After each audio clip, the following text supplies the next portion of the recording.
сэдв маань ялгаатай байдлын тухай авч үзнэ. Ялгаатай байдал энэ сэдвийн хүрээнд нийгмийн ялгаатай байдлын талаарх ойлголттой танилцсан. Ялгаатай байдал нийгэмд хэрхэн нөлөөлдөг вэ? Өмнөх хичээлээр үзсэн бусдыг мэдэрч ойлгох гэсэн үр дүн нь ялгаатай байдлыг зохицуулахад ямар үүрэгтэй талаар мэдэж байна. За бид сэдвийн хүрээнд ялгаатай байдал болон бусдыг мэдэрч ойлгох гэсэн хоёр үр дүний нэр томьёог тодорхойлж өгч ирнэ. За мөн ялгаатай нийгмийн талаарх 3-аас доошгүй эерэг жишээг гаргаж ирнэ. Хүндрэл бэрхшээлтэй ялгаатай нийгмийн талаарх сөрөг 2-оос доошгүй жишээг гаргаж ирнэ. Ялгаатай байдал гэдэг маань олон янз байх шинж чанарыг хэлдэг байна. Ялгаатай байдлыг зохицуулахад бусдыг ойлгох нь чухал үүрэгтэй байдаг байна. Монголын нийгэмд маш олон төрлийн ялгаатай дүр төрх бий болсон байгаа төдийгүй тэдгээр ялгаатай байдал нь биднээс бусдад харилцах харилцаанд төсвөр төвчээр хүндрэл бэрхшээл бусдыг ойлгох шаардлага уран гарсан байгаа юм аа. Дасгал ажиллацгаая. За дараах дэд сэдвүүдийн хүрээнд та бүхэн аль болох олон жишээ үгсийг олж жагсаалт гаргана. За дэд сэдвүүд маань өнгө, амьтан, нэр, мэргэжил, ургамал, тавилга хэрэгсэл.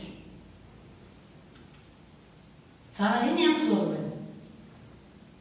Геометрийн хар төрсүүд байна, тийм ээ. Хэрвээ та бүхэн будгийн хэрэгслийн ганцхан өнгө байвал жишээ нь улаан өнгөөр энэ төрсүүдийг будъя. Тэгвэл төрс бүрийн ялгаан төдийлөн харагдахгүй. Рубик шоу 6 талтай, нэг тал нь 9 нүдтэй, нийтдээ 54 нүд. 6 тал нь 6 өнгөтэй байдаг бөгөөд өнгөө дагаж эвлүүлдэг, тийм ээ. Хэрвээ өнгөгүй байх юм бол эсвэл энэ шоу зөвхөн ганцхан өнгөөр улаан өнгөөр бодвол шоу эвлүүлэх боломжгүй болох байна. Бид ертөнцийн бүх юмс үзэгдлийг ангилан ялгаад төрөлжүүлээд түүнийг нэрлэж тэдгээр төрөл зүйл тус бүрийн ялгаатай шинж чанаруудыг танин мэдж байгаа. Бид байшингаа тогтчлох гэж юм гэж бодъё. Тэгвэл байшин бүр зориултын өөр гас тооны өрөө, зочны өрөө, унтлагын өрөө, ажлын өрөө, хүүхдийн тоглоомын өрөө гэх мэт. За тэдгээр өрөө тус бүр зориулагдсан өөр тавилга хэрэгслүүд шаардлагатай. Хэрвээ тухайн байшин зөвхөн ус услагч, зөвхөн ширээний чийдэн гэдэг ингээд бусад төрлийн тавилга хэрэгслүүд байхгүй ямар харагдах вэ? Тав тухтай амьдрах нөхцөл болцоо бүрдэхгүй, тийм ээ. Тэгэхээр өрөө тусгал тохирсон тавилга хэрэгслүүдийг бүрдүүлж байж, тогтжуулж байж бид тав тухтай амьдрах нөхцөл бүрдэх байна. За ялгаатай байдлын үзүүлэлтүүдэд дараах хугтгуунуудыг хамааруулж үздэг байна. Бидний хүйс, нас, нийгмийн гарал үүсэл, нийгэмд эзэлж байгаа байр суурь, хүн бүрийн шашин шүтлэг, боловсролын түвшин, өрх бүрийн орлогын түвшин эдгээр үзүүлэлтүүдээс нийгмийн ялгаатай байдал уран гарч байдаг байна. За бид ямар дүгнэлтэнд хүрч байна вэ гэхээр бусдыг мэдэрч ойлгох болон ялгаатай байдал хоёр хоорондоо ямар уялдаа холбоотой вэ?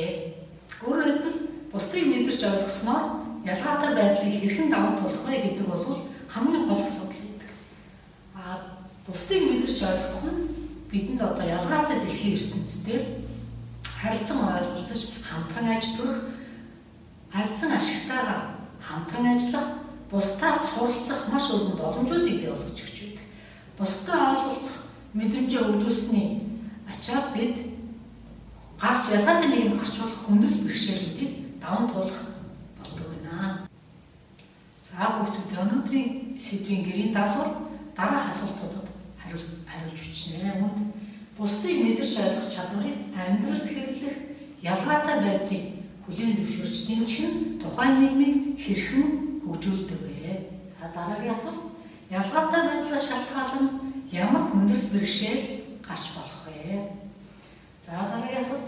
Бусдыг мэдэрч ойлгох чадварыг амьдралд хэрэглэн ялгаатай байдлыг хүлээн зөвшөөрснөөр хувь хүнийг хэрхэн хөгжүүлж болох вэ? За хичээлдээ анхаарал тавьсан баярлалаа хүүхдүүд.